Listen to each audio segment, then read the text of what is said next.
السلام علیکم۔ مکتوبات امام ربانی کی افادیت و اہمیت کے مد نظر اس کے چند اقتباسات کو پڑھنے کا سلسلہ شروع کیا گیا ہے۔ اس سے قبل ایک ویڈیو بنائی گئی تھی اور آپ سب کے سامنے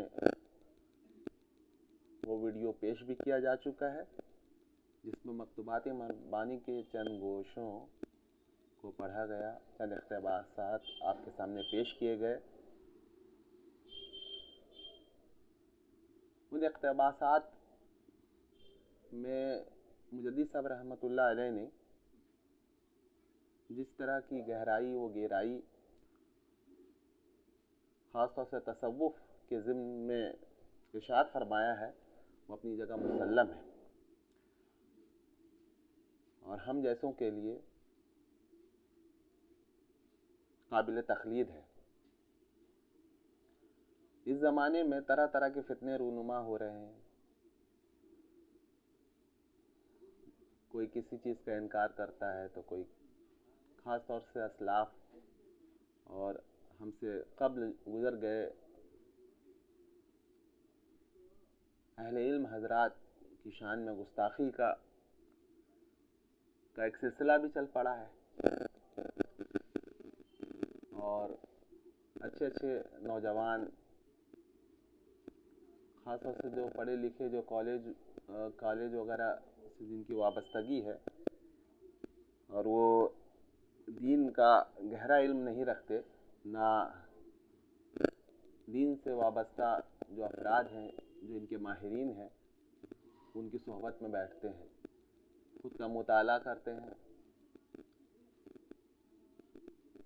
اور جو شیطان کی طرف سے ان کے دماغ میں، ان کے خیالات میں آتا ہے، وہ اسی کے پیچھے چل پڑتے ہیں۔ وہ جانتے ہی نہیں ہیں کہ ہمارے اسلاف نے کیا کیا کارہائے نمایاں انجام دیا ہے اور اہل سنت والجماعت کے عقائد کو منضبط کرنے میں ان کے کتنے بڑے کارنامے ہیں۔ چنانچہ انہی سب باتوں کے پیش نظر مکتوبات امام ربانی کو پڑھنے کا یہ سلسلہ شروع کیا گیا ہے۔ تمام کے تمام مکتوبات کو پڑھنا تو ممکن نہیں ہے، اور اس وقت لوگوں کے پاس نہ اتنا وقت ہے، نہ ٹائم ہے، نہ پڑھنے والے کے پاس ٹائم ہے، نہ سننے والوں کے پاس ٹائم ہے۔ تو اقتباسات تک جو ہے اس نشست کو جو ہے وہ محدود رکھا گیا ہے۔ اس سے قبل 3-4 اقتباسات پڑھے گئے تھے، اب آگے پڑھے جاتے ہیں۔ مجدد صاحب رحمۃ اللہ علیہ فرماتے ہیں، اس طریقہ میں اشارہ نقشبندی سلسلہ مجددی سلسلے کی طرف ہے، اس طریقہ میں زیادہ تر افادہ اور استفادہ خاموشی میں ہے۔ ان بزرگواروں نے فرمایا ہے کہ جس کو ہماری خاموشی سے نفع حاصل نہ ہوا، وہ ہمارے کلام سے کیا نفع حاصل کرے گا، اور اس خاموشی کو انہوں نے تکلف کے ساتھ اختیار نہیں کیا ہے، بلکہ ان کے طریق کے لوازم اور ضروریات سے ہے۔ مکتوب نمبر 221، صفحہ نمبر 519۔ آگے فرماتے ہیں، ایک اور مکتوب میں ہے، رابطہ کا حاصل ہونا جو پوری مناسبت پر مبنی ہے،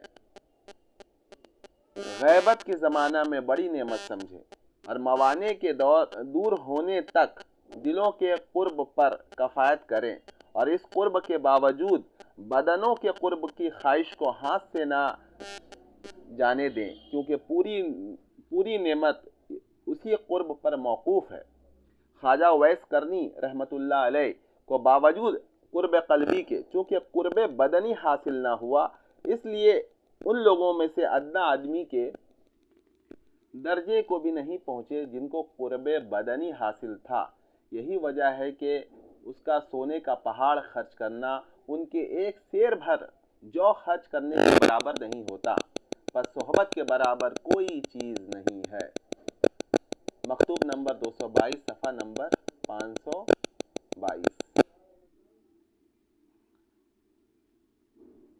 آگے فرماتے ہیں، جاننا چاہیے کہ شیخ بننے اور حق کی طرف خلق کو دعوت کرنے کا مقام بہت ہی عالی ہے۔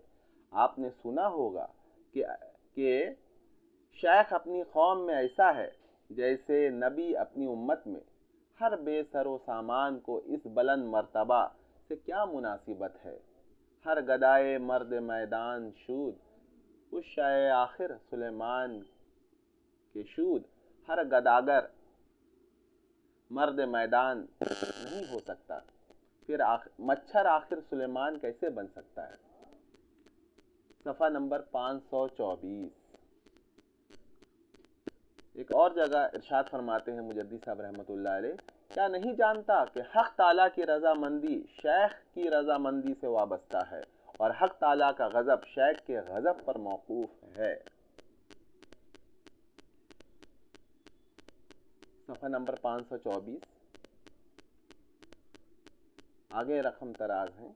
اس طریق کا مدار دو اصولوں پر ہے، ایک شریعت پر اس حد تک استقامت اختیار کرنی کہ اس کے چھوٹے چھوٹے آداب کے ترک پر بھی راضی نہ ہوں، دوسرے شیخ طریقت کی محبت اور اخلاص پر اس طرح راسخ اور ثابت قدم ہوں کہ اس پر کسی قسم کا اعتراض نہ کریں، بلکہ اس کے تمام حرکات و سکنات مرید کی نظر میں زیبا اور محبوب دکھائی دیں۔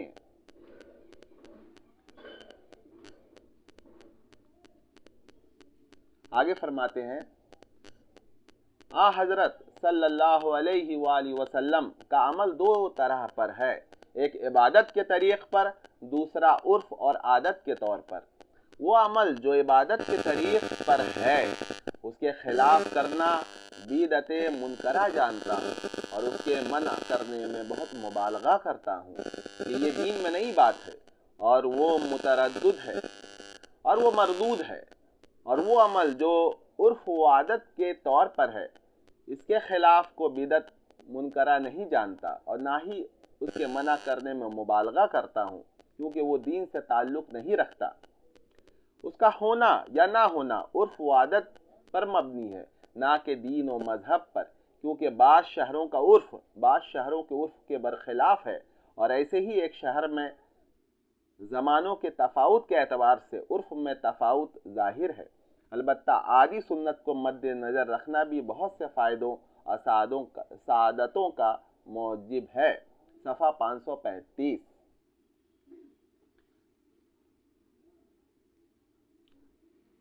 اور ایک جگہ فرماتے ہیں، اول اپنے عقائد کو اہل سنت و جماعت رحم اللہ تعالی علیہم اجمعین کے عقائد کے موافق درست کریں، دوسرے فرض و سنت و واجب و مندوب و حلال و حرام و مکروہ و مشتبہ کا علم جو فقہ میں مذکور ہے حاصل کریں، اور اس علم کے موافق عمل درست کریں۔ تیسرے درجے پر علوم صوفیہ کی نوبت پہنچتی ہے، جب تک وہ دو پر درست نہ کر لیں عالم قدس میں اڑنا محال ہے، اور اگر ان دو کاموں کے حاصل ہونے کے بغیر احوال و مواجید میسر ہوں تو ان میں اپنی سراسر خرابی جاننی چاہیے۔ جان لیں کہ جو کچھ طالب کے لیے ضروری ہے اور اس کے ساتھ مکلف ہے وہ اوامر کا بجا لانا اور نواہی سے ہٹ جانا ہے۔ آیت کریمہ ترجمہ ہے، جو کچھ رسول تمہارے پاس لایا اس کو پکڑ لو، اور جس سے اس نے ہمیں منع کیا ہے اس سے ہٹ جاؤ، اور جس سے اس نے تمہیں منع کیا ہے اس سے ہٹ جاؤ۔ الحشر۔ اس مطلب پر شاہد ہے، لیکن اس میں طالب کو اخلاص کا حکم ہے، سورہ زمر، اور اخلاص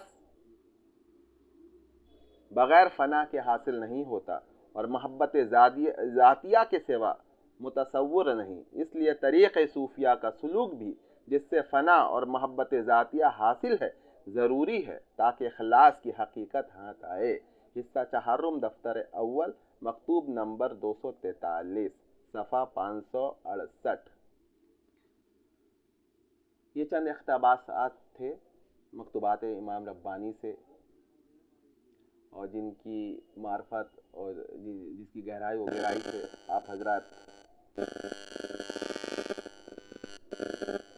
واقف ہو گئے ہوں گے۔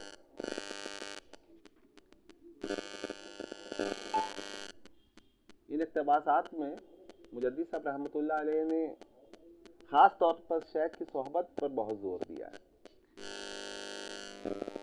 اور یہ صرف تصوفی کی حد تک جو ہے یہ معاملہ نہیں ہے، بلکہ عقائد، اعمال اور دین و شریعت پر چلنے کے لیے بھی ضروری ہے کہ آدمی جو ہے اپنے کسی بڑے کے ماتحت رہے، کوئی علم والا جو خود صحبت یافتہ ہو اس کی شاگردی اختیار کرے، اس کی صحبت اختیار کرے، ان کے پاس آنا جانا رکھے۔ اس کے بغیر، کسی بڑے کے بغیر، اکابر کے بغیر، کسی بزرگ کے بغیر اگر دین کا علم ہم خود ہی سے صرف کتابوں کے ذریعہ حاصل کرنا چاہیں گے تو شیطان ہمارا شیخ بن جائے گا اور پھر ہمیں گمراہ کرے گا۔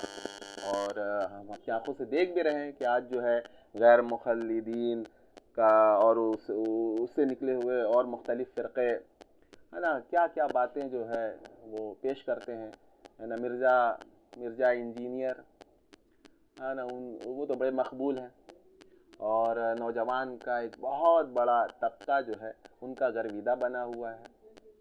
لیکن یہ نوجوانوں کو یہ بات سمجھ میں نہیں آتی، اس کا علم جو ہے بغیر صحبت کے ہے، بغیر کسی اکابر کی سے حاصل نہ اس نے علم کیا ہے، نہ علم کی اس نے تصحیح کروائی ہے، کچھ نہیں، بس اپنے سے پڑھا، جو کچھ اس کو سمجھ میں آیا وہ جو ہے صرف یہی نہیں کہ وہ گمراہی کو اپنی ذات تک وہ محدود رکھتے ہیں۔ مرزا انجینئر صاحب نے اپنی گمراہی کو جو ہے وہ پھیلانا شروع کر دیا، اور ایک بہت بڑا حلقہ جو ہے ان کا جو ہے وہ بننے لگا۔ وہ ایک بزرگ فرماتے ہیں نا کہ مطلب جو ہے کوئی بھی جو ہے یہ امت کا معاملہ ایسا ہے، اور اس امت کے اندر جو ہے ایسا ہے کہ اس میں کوئی بھی اگر ایک پاگل بھی جو ہے کچھ دعویٰ کر کے اٹھ جاتا تو اس کے بھی ماننے والے کچھ نہ کچھ تیار ہو ہی جائیں گے۔ اس کا مطلب یہ نہیں ہے کہ کسی کا ویورز اور کسی کے ناظرین کی تعداد اور سامعین کی تعداد جو اگر بڑھ جائے، لاکھوں تک پہنچے، ملین تک پہنچ جائے تو وہ شخص جو ہے وہ حق پر ہے۔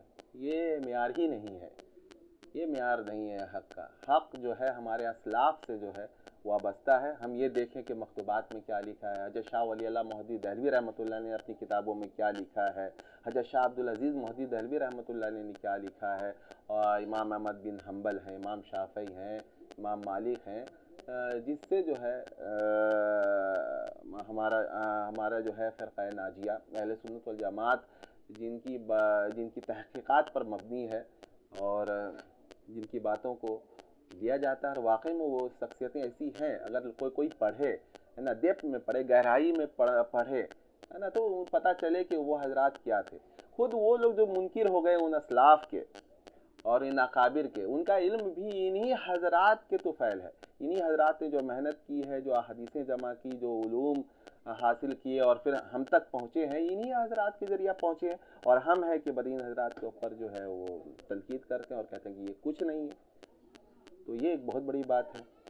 اور ایسے ہی کچھ جو ہے تصوف کے ساتھ بھی ہے۔